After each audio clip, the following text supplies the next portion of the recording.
Hello ನಮಸ್ತೆ, welcome back. ಇವತ್ತಿನ ವಿಡಿಯೋದಲ್ಲಿ 2 ಬ್ರೇಕ್ಫಾಸ್ಟ್ ರೆಸಿಪಿನ ಶೇರ್ ಮಾಡ್ತಾ ಇದ್ದೀನಿ. ತುಂಬಾ ಈಸಿ, ಹೆಲ್ದಿ ಆಗಿರುವಂತಹ ಬ್ರೇಕ್ಫಾಸ್ಟ್. ತುಂಬಾ ಜನರಿಗೆ ಬೆಳಿಗ್ಗೆ ಏನ್ ಮಾಡ್ಲಿ ಅಂತ ಚಿಂತೆ ಆಗುತ್ತೆ. ಸೊ ಕೆಲವೊಂದು ಈಸಿ ಬ್ರೇಕ್ಫಾಸ್ಟ್ ಅನ್ನ ವೀಕ್ಲಿ ಒನ್ಸ್ ನಾನು ನಿಮ್ ಜೊತೆ ಶೇರ್ ಮಾಡ್ಕೊಳ್ತೀನಿ. ಬನ್ನಿ, ಇವತ್ತಿನ ಮೊದಲನೇ ರೆಸಿಪಿ ಬಂದು ರಾಗಿ ದೋಸೆ. ರಾಗಿಯಲ್ಲಿ ಫೈಬರ್, ನ್ಯೂಟ್ರಿಷನ್ಸ್, ಕ್ಯಾಲ್ಸಿಯಂ ಎಲ್ಲ ಇರೋದ್ರಿಂದ ಹಲವಾರು ವೆರೈಟಿಯಲ್ಲಿ ಇದನ್ನ ಮಾಡಬಹುದು. ಒಂದು ವೆರೈಟಿಯನ್ನೇ ಇವಾಗ ಶೇರ್ ಮಾಡ್ತೀನಿ, ಬನ್ನಿ. ಹಿಂದಿನ ದಿನಾನೇ ನಾನಿಲ್ಲಿ 1 ಗ್ಲಾಸ್ ಆಗುವಷ್ಟು ರಾಗಿ, ಈ ಕಪ್ಪಲ್ಲಿ 1 ಕಪ್ ಉದ್ದಿನ ಬೇಳೆ, 1 ಕಪ್ ದೋಸೆ ರೈಸ್ ಅನ್ನ ತೆಗೆದುಕೊಂಡಿದ್ದೀನಿ. ಅದ್ ಮೂರನ್ನು ಒಟ್ಟಿಗೆ ಹಾಕಿ ಚೆನ್ನಾಗಿ ಇದನ್ನ ವಾಶ್ ಮಾಡಬೇಕು. 1-2 ಬಾರಿ ವಾಶ್ ಮಾಡಿ ನೀರನ್ನ ಹಾಕಿ ಒಂದು 3ರಿಂದ 4 ಗಂಟೆ ನೆನೆಸಿಟ್ರೆ ಸಾಕಾಗುತ್ತೆ. ಇವಾಗ ನಾನು ಅದನ್ನ ರುಬ್ಕೊಳ್ತಾ ಇದ್ದೀನಿ. ಈ ರೀತಿಯಾಗಿ ಬಂದಿದೆ. ಇವಾಗ ಅದನ್ನ ಒಂದು ಪಾತ್ರೆಗೆ ಸರ್ವ್ ಮಾಡ್ತಾ ಇದ್ದೀನಿ. ರಾಗಿಯಲ್ಲಿ ಇನ್ಸ್ಟೆಂಟ್ ಆಗಿ ಕೂಡ ದೋಸೆ ಮಾಡ್ಕೋಬಹುದು. ಇದು ಕೂಡ ತುಂಬಾ ಚೆನ್ನಾಗಿರುತ್ತೆ. ರುಚಿಗೆ ತಕ್ಕಷ್ಟು ಉಪ್ಪನ್ನ ಸೇರಿಸಿ ಕೈಯಿಂದನೇ ಚೆನ್ನಾಗಿ ಇದನ್ನ ಮಿಕ್ಸ್ ಮಾಡಿ ಇದನ್ನ ಓವರ್ ನೈಟ್ ಇಡಬೇಕು. ಬೆಳಿಗ್ಗೆ ಇದನ್ನ ನಾನು ಓಪನ್ ಮಾಡ್ತಾ ಇದ್ದೀನಿ. ನೋಡಿ ಎಷ್ಟು ಚೆನ್ನಾಗಿ ಫರ್ಮೆಂಟ್ ಆಗಿದೆ ಅಂತ.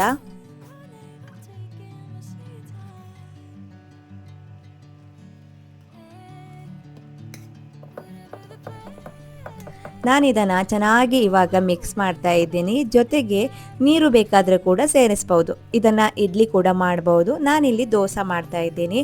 ಸೊ ಹಾಗಾಗಿ ಸ್ವಲ್ಪ ಇದಕ್ಕೆ ನೀರನ್ನು ಸೇರಿಸ್ತಾ ಇದ್ದೀನಿ. ನೀರನ್ನು ಸೇರಿಸಿ ಚೆನ್ನಾಗಿ ಇದನ್ನು ಮಿಕ್ಸ್ ಮಾಡಿ ಇವಾಗ ದೋಸೆ ಮಾಡ್ಕೊಳ್ತೀನಿ.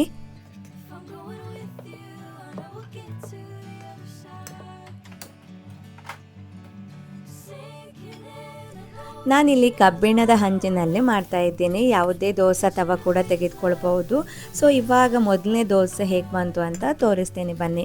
ಸೊ ಮೊದಲನೇ ದೋಸೆ ಹಾಕಿದ್ದಾಯಿತು. ಹಾಗೆ ಸ್ವಲ್ಪ ಆಯಿಲನ್ನು ಸ್ಪ್ರೇ ಮಾಡ್ಕೊಂಡಿದ್ದೆ. ರಾಗಿ ದೋಸೆಗೆ ನಾವು ಲಿಡ್ಡನ್ನು ಕ್ಲೋಸ್ ಮಾಡಲೇಬೇಕಾಗತ್ತೆ. ಸೊ 2 ಕಡೆ ಚೆನ್ನಾಗಿ ಬೇಯಿಸ್ಕೊಂಡ್ರೆ ರಾಗಿ ದೋಸೆ ರೆಡಿ ಆಗುತ್ತೆ. ಮೊದಲನೇ ದೋಸೆ ಕೂಡ ಚೆನ್ನಾಗಿ ಬಂದಿತ್ತು. ಹಾಗೆ ಮಾಡ್ತಾ ಮಾಡ್ತಾ ಇನ್ನೂ ಚೆನ್ನಾಗಿ ಬರುತ್ತೆ. ಸೊ ಸೆಕೆಂಡ್ ದೋಸೆಗೆ ಸ್ವಲ್ಪ ಹಿಟ್ಟನ್ನು ಜಾಸ್ತಿ ಹಾಕ್ಕೊಂಡು ಈ ರೀತಿಯಾಗಿ ಎಷ್ಟೇ ಕೂಡ ಸ್ಪ್ರೆಡ್ ಮಾಡ್ಕೋಬಹುದು. ಆ ರೀತಿ ಲಾಂಗ್ ಆಗಿ ತುಂಬ ನೀಟಾಗಿ ಬರುತ್ತೆ.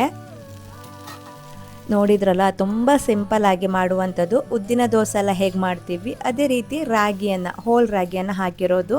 ರಾಗಿ ಪೌಡರಲ್ಲೂ ಕೂಡ ಇನ್ಸ್ಟೆಂಟ್ ಆಗಿ ರಾಗಿ ದೋಸೆನ ಮಾಡ್ಕೋಬಹುದು. ಮುಂದೆ ಶೇರ್ ಮಾಡ್ತೀನಿ.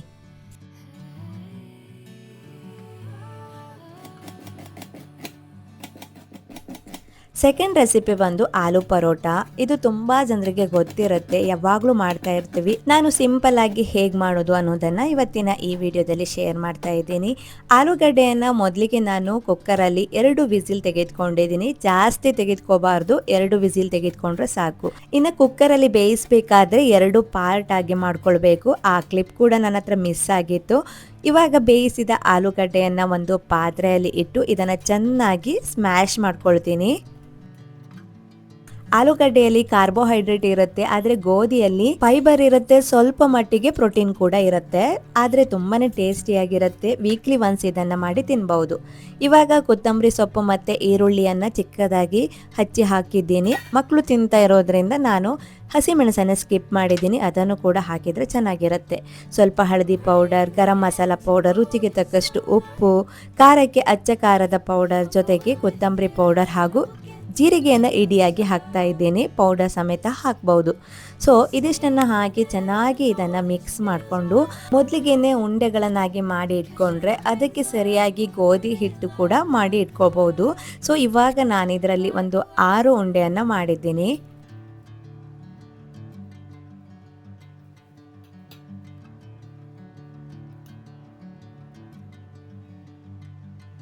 ನೆಕ್ಸ್ಟ್ ಇವಾಗ ನಾನು ಗೋಧಿ ಹಿಟ್ಟಿಗೆ ಸ್ವಲ್ಪ ಉಪ್ಪು ಮತ್ತು ನೀರನ್ನು ಸೇರಿಸಿ ಚೆನ್ನಾಗಿ ನಾದಿ ಇಟ್ಕೊಂಡಿದ್ದೀನಿ.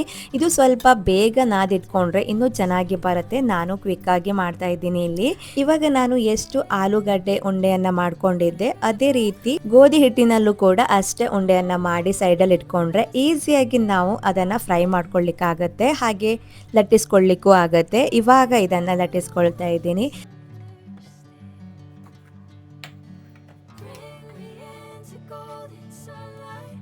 ಇನ್ನು ಆಲೂಗಡ್ಡೆ ಯಾವ ರೀತಿ ಇರುತ್ತೆ, ಸ್ವಲ್ಪ ದಪ್ಪ ದಪ್ಪವಾಗಿಯೇ ಇರುತ್ತೆ ಆಯಿತಾ. ಯಾಕಂತ ಹೇಳಿದರೆ ಅದರೊಳಗಡೆ ನಾವು ಆಲೂವನ್ನು ಹಾಕಿರ್ತೀವಿ.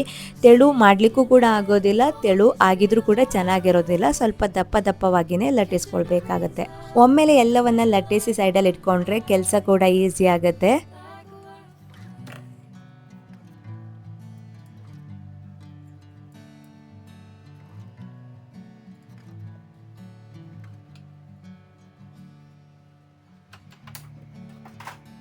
ಇವಾಗ ತವಾನ ಬಿಸಿ ಮಾಡಿಕೊಂಡು ಫ್ರೈ ಮಾಡ್ಕೊಳ್ಳೋದು.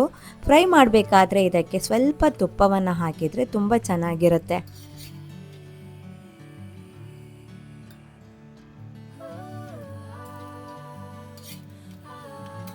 ಇನ್ನು ರಾಗಿ ದೋಸೆಗೆ ಕಾಯಿ ಚಟ್ನಿ, ಶೇಂಗಾ ಚಟ್ನಿ, ಯಾವುದೇ ಚಟ್ನಿ ಕೂಡ ಇದ್ದರೆ ಚೆನ್ನಾಗಿರುತ್ತೆ. ಇದಕ್ಕೆ ಸಾಸ್ ಇದ್ದರೆ ಇನ್ನೂ ಚೆನ್ನಾಗಿರುತ್ತೆ.